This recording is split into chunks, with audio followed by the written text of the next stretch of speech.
Operation सिंदूर के बाद से भारत ने दुनिया को यह संदेश तो दे दिया कि अब भारत करारा जवाब देता है। इस बीच रक्षा मंत्री राजनाथ सिंह ने भी बड़ा बयान दे दिया। राजनाथ सिंह ने एक कार्यक्रम के दौरान कहा कि आज सिंध की जमीन भारत का हिस्सा भले न हो, लेकिन सभ्यता के हिसाब से सिंध हमेशा भारत का हिस्सा रहेगा।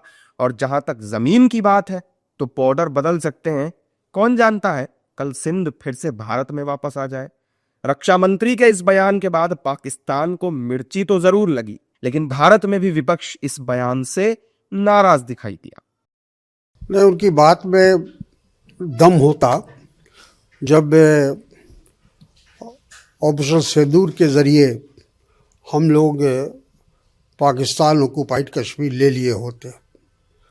इस तरह की जो बातें करने से कोई फ़ायदा नहीं है।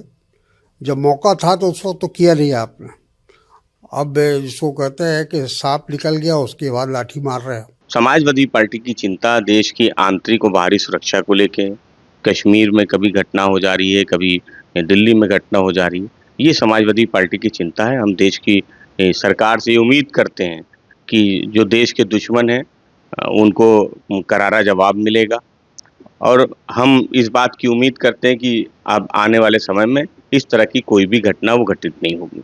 वहीं बीजेपी राजनाथ सिंह के बयान का समर्थन कर रही है और अखंड भारत के साथ सिंध के भी भारत में आने की बात कर रही है। सिंधु घाटी सभ्यता भारत की प्राचीन सभ्यता का एक अभिन्न अंग है। इस नाते से आदरणीय श्री राजनाथ सिंह जी ने जो कहा है वो सही मायने में भविष्य वक्ता की एक भूमिका है। सिंध का भारत से नाता है, सिंध हमारी सभ्यता है, और जब हम अखंड भारत की बात करते हैं तो उसमें सिंध और सिंध से जुड़े जितने भी और अन्य क्षेत्र हैं वो सब भारत में आते हैं, क्योंकि अविभाजित भारत का वो एक हिस्सा थे। और प्रधानमंत्री नरेंद्र मोदी जी के नेतृत्व में हम अविभाजित भारत की कल्पना को साकार करने में कोई कसर नहीं छोड़ेंगे। आप दुनिया के इतिहास में अगर गूगल निकाल कर देखेंगे तो प्रतिवर्ष कई देश बनते हैं और कई देश की सीमाएं बदलती हैं, तो ये स्वाभाविक विषय, कोई बहुत बड़ी बात नहीं।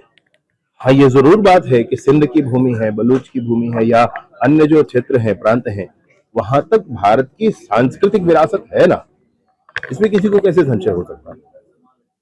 हमारे मंदिर वहां पर हैं, हमारे गुरुद्वारे वहां पर हैं, भारत की सांस्कृतिक विरासत वहां तक फैली हुई है। इसको तो कोई नकार नहीं सकता है। आज राजनीतिक सीमाएं क्या हो गई एक अलग बात है, सांस्कृतिक सीमाओं की कहेंगे आप बात तो विस्तीर्ण है भारत। बहरहाल राजनाथ सिंह का ये बयान पाकिस्तान तक भी पहुंच गया है और वो राजनाथ के बयान से बौखला गए। रक्षा मंत्री के बयान से पहले आर्मी चीफ उपेंद्र द्विवेदी ने भी ऑपरेशन सिंदूर को 88 घंटे का ट्रेलर कह दिया था।